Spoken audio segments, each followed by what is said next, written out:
Hello, my name is Sean and I'm part of the team here at Andover Baptist Church. This week I've called my series of devotions A Funny Thing Happened. When I say a funny thing, I don't just mean laugh out loud funny, I also mean funny strange and funny embarrassing, as you'll discover as this week unfolds. As we look back on our lives, I'm sure we can all recall events that have made us and others laugh. Silly things happening to us or strange coincidences, that sort of thing. And this week I'm going to tell you about 5 events that happened to me and what I learned from them. I will grant you that some of the learning links here might be a little tenuous, but if these devotions give you a cause to think a little and maybe smile, then I will have achieved my objective. Try and picture this scene. You are standing by your car in a remote beachside car park with sand dunes on either side and the sea lapping on the beach in front of you, with just the sound of the gentle breeze, the waves and the seabirds calling in the distance. Well, that was me, many years ago, somewhere on the Suffolk coastline with my wife and 2 friends, as we surveyed the wonderful scene before us. It was idyllic. But that perfection was suddenly interrupted as into the otherwise deserted car park drove a car full of young people with the loudest car radio you could imagine, screaming out some thudding music, literally 30 feet away from us. I'm sure you can all imagine exactly what I'm describing here. Of course, I was annoyed. But what could I do without getting a mouthful of abuse from the other car? And then it came to me in a flash.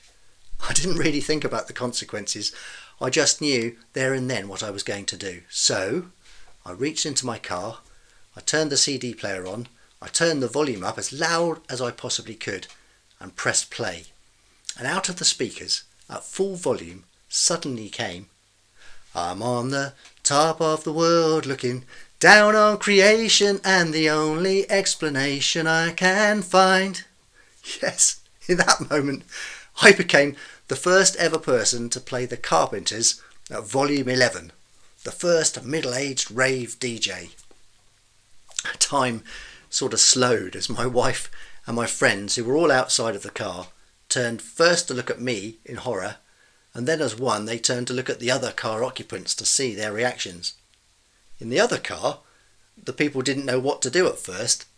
They looked at each other in confusion, and then wonderfully they just all started laughing, and we all started laughing as everyone in the car park got the joke at the same time.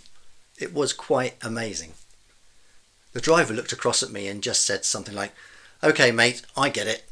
And then he reversed his car and drove away, leaving us in peace again, but all still laughing. Every time I remember this, it just makes me smile. There's a book of wisdom in the Old Testament part of the Bible called Ecclesiastes, and in chapter 3 and verse 1 it says this: "There was a time for everything and a season for every activity under the heavens." And then in verse 4 it goes on to say, "A time to weep and a time to laugh, a time to mourn and a time to dance." It's true, isn't it? There is a right time for all these activities. Laughter is a truly amazing thing, isn't it? I've seen people in the middle of terrible grief still able to laugh at something despite it. I've seen people in real pain laugh at something. And as you can see from the story I just told, I have seen laughter defuse what could have been a really bad situation. Laughter raises your blood pressure and your heart rate just as exercising does, and burns calories if you do it for long enough. It can help fight stress by raising endorphin levels in your body and helping to make you feel happier. Laughing a lot raises levels in your body of a hormone called HGH, which can boost your immune system. On average, we laugh between 15 and 30 times per day, though with world events as they are at the moment, sometimes it doesn't feel that way. It's not always easy to laugh, and of course there are times when it's not right, just as we have heard in Ecclesiastes, or when you just don't feel like it. But my prayer for you today is that wherever you are in your walk with God, and whatever the circumstances that life is throwing at you right now, you'll find something to laugh at, something to at least make you smile. And who knows, you might even get to make unexpected stories you'll remember for many years later, just like I did. I'm going to be choosing a song each day this week that I hope you will find time to listen to as you think about what I've spoken about each day. Today's song is called Joy of the Lord by a band called Rend Collective.